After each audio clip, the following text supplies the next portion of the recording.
Okay, the Morrish Hopper. This is an awesome hopper pattern that we've been playing with for quite a while now. So we're going to tie the old Morrish hopper. As you can see, the bottom profile on this is very, very hopperish. So the reason why we're doing this is because there's a new product on the market that is the Morrish Hopper River Road Cutter. And this makes this fly so much easier to tie. There's still a little bit of trimming and body work that you got to do. So we'll show you how to do that. Okay, so we have three pieces of 2mm foam. So we're going to make a 6mm sheet. So we're going to spray with 777 3M adhesive and just spray it kind of lightly. And then I usually spray 2 different layers and then just let it sit for just a second. It's starting to get tacky now. And now I'm just gonna take those and stick them together. And I'm not really gonna press down yet because I'm gonna put another piece on there.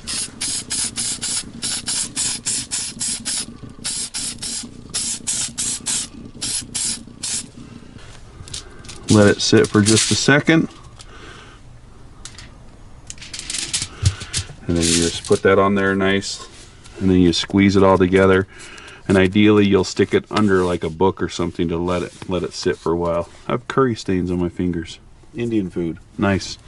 Okay, so for the body on the Morrish Hopper, there are a couple ways to go about it. As you can see, we have some laminated foam. I have used spray adhesive for these. I did some tan and gray and tan and purple. But anyway, the idea is we're just going to cut it out. This is what the original Morrish Hopper body looks like. You just kind of trim off the hard edges. It's got a notch cut in the back and then a little notch for the mouth in the front. So I actually have been liking this style of body though, where there's no notch cut for the mouth and it's a more extreme angle in the back.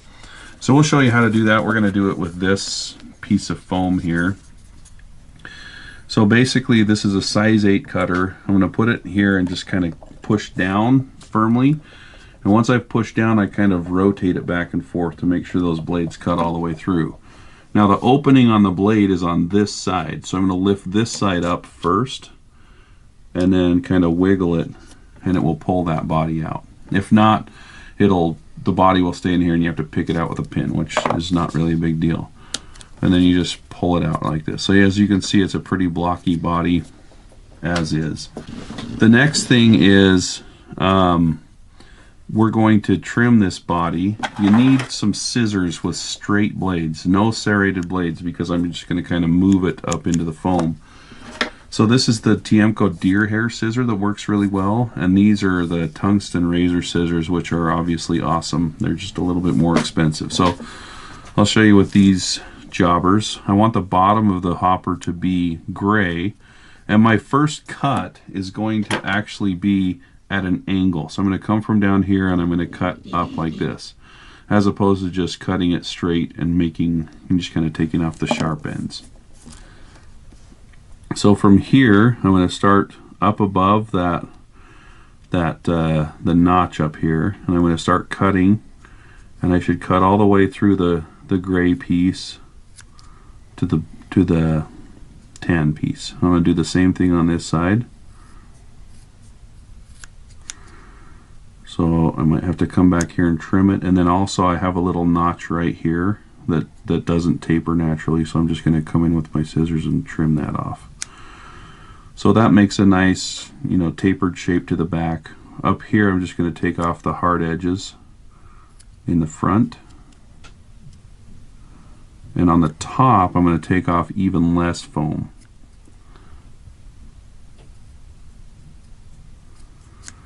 Now, one of the good things about using this laminated foam is it's a little bit stiffer than just like a 6mm foam piece. So that's basically the body. The last step is to cut an angle like this for your head. So I'm going to make sure that my scissors are fairly well straightened. I'll just cut that off and then come in here and make an angled cut.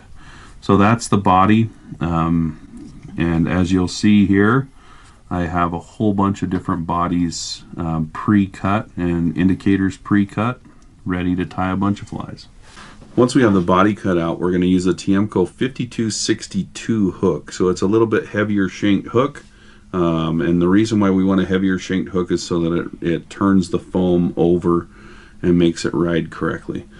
We're going to use 70 denier thread on this, and I usually use tan for most of these.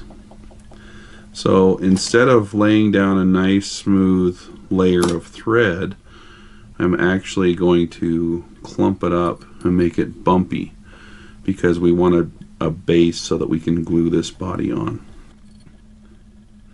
So once we have a nice and messy body, I'm going to put my thread right about here. So the thread's not right in the middle of the fly, it's kind of further back toward the hook point. We'll show you why. So once you have your thread on, I've drawn a line on this body, and that's where we're going to cut this with one of these double-edged razors. I like the double-edged razor because it makes a very, very thin slit. So I've cut a slit in this foam, and before I put it on there, I'm going to take some Wapsi Z-Mint and just saturate this thread with super glue. So from here, I'm just going to stick this on so that the body, the eye just kind of pokes out of the head like that a little bit. So you can pinch it on there, but really the thread wraps are what are going to hold this in place. So we've got that kind of where we want it. So from here, I'm just going to start making loose wraps of thread. And the reason I want to do loose wraps is I don't want to compact the foam too much. The more you compact it, the more your legs are going to stick out all squirrely. I'm also going to just kind of give it a pinch, and that will seat that well. If you have a heavy bobbin, your body will want to rotate toward the outside, so keep that in mind. This C&F bobbin seems to work really well. Okay, so I've cut out the little indicator piece as well, and I'm going to tie that in first.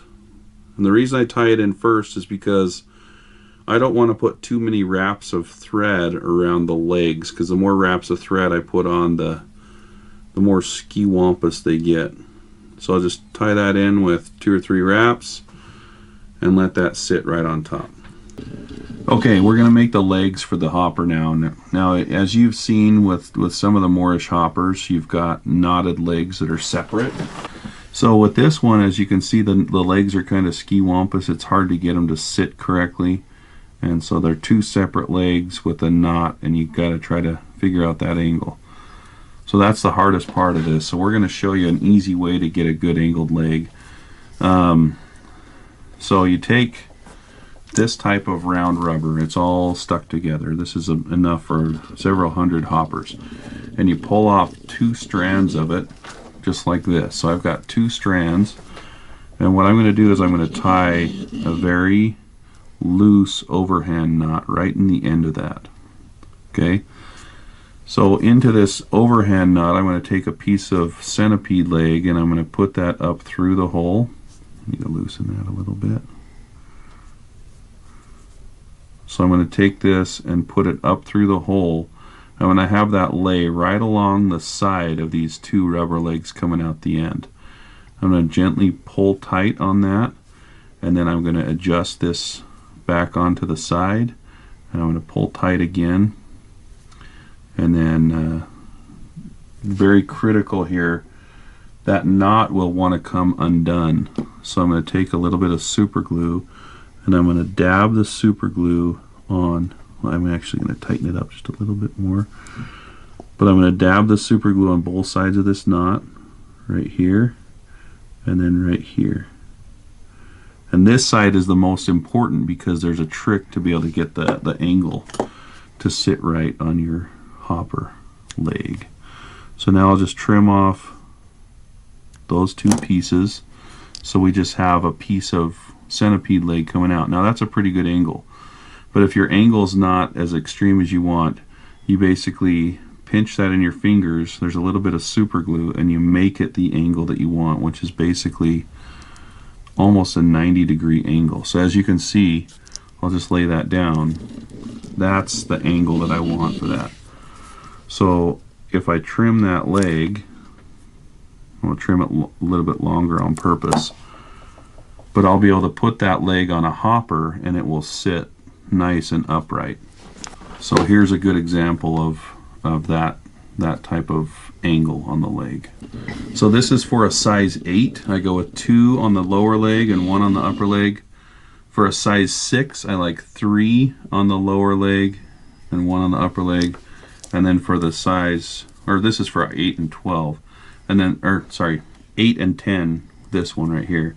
And then this is a size 12. I just take 1 strand and knot it up. So those are the 3 different types of legs with a little bit of deer hair mixed in. Okay, once I'm ready to tie these legs in, I'm going to tie them in so that they kind of poke up a little bit of at an angle as best I can. I'll just tie that in with a couple wraps, and it will want to kind of pull it down a little bit so you can come back in here and adjust it.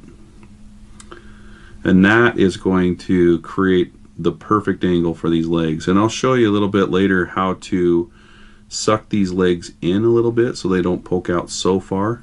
I'm actually going to pull this one out, make it a little longer. I want the knot of the leg almost to the tip of the body, but not quite. So that looks good. I'll do that on both sides. All right, so we're good on those legs. From here, I'm going to dab a tiny little bit of super glue on that tie-in point so that they don't slip.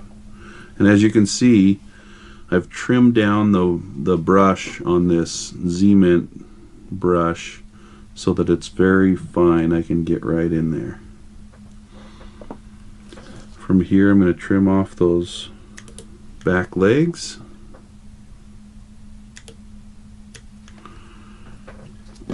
Now to get your thread up to the other tie-in point, you're going to bring your thread up kind of under the indicator and bring it forward across the foam about halfway up that little diamond shape.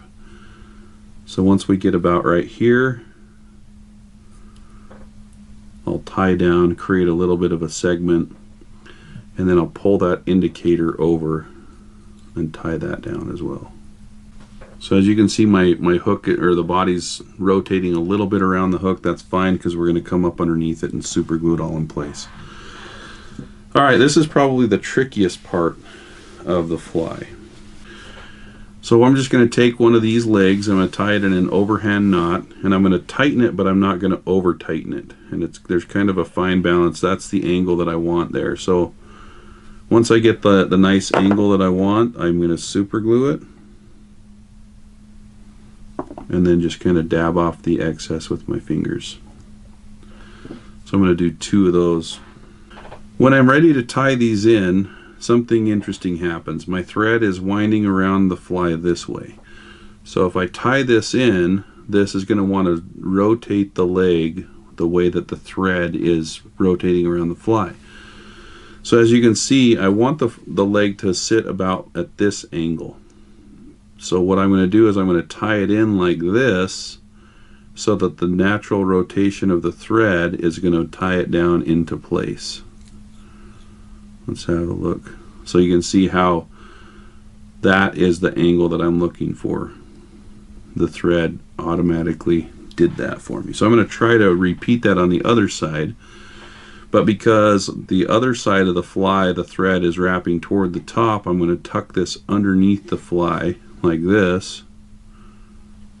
And my thread should make that one kick around. Just like that. So that's the hardest part of this fly, is getting that angle right. Now, the more tension I put on my thread here, the more those legs are going to want to kind of do whatever they want. So what I'm going to do is I'm just going to loosely hand whip finish this. And that is not a durable knot at all. And before I do anything else, I'm going to come in there and I'm going to super glue those in place.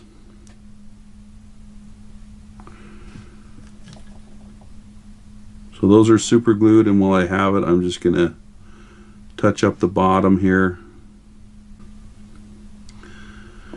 So now it's time to trim the legs. The back legs are even a little bit longer than I like, so I'm just going to trim those up about right there. That's just kind of eyeballed. Take the front two pieces and pull them forward, trim them about like that. And then these little knotted legs, I'm going to trim short about just like that. So as you can see, the bottom profile on that Morrish Hopper is really, really good now. Next is putting eyes on. So I'm just going to take a Sharpie and just kind of push into the foam. Make two little round eyes. And now here's the trick I was talking about with the back legs. So if you don't want your back legs to splay out at that much of an angle, which I don't think this one's too bad, what you can do is take a little tiny bit of super glue on a bodkin, and you lift up this back leg and you just jam it in there, and then you take the clean part of the bodkin and you kind of press it down to the angle you want, and that will tame that leg just a little bit. So you can see that pushes it back a little bit. So you can see the bottom leg on this is now at a more narrow angle. So I'll do that on the other one too, and then you can see. So now you can see that's more of a natural hopperish angle here. But anyway, that's the Morrish Hopper. You can tie it in a billion different color combos if you're spraying your own foam. But it's a phenomenal pattern, works really well. And we encourage you to tie them and fish them.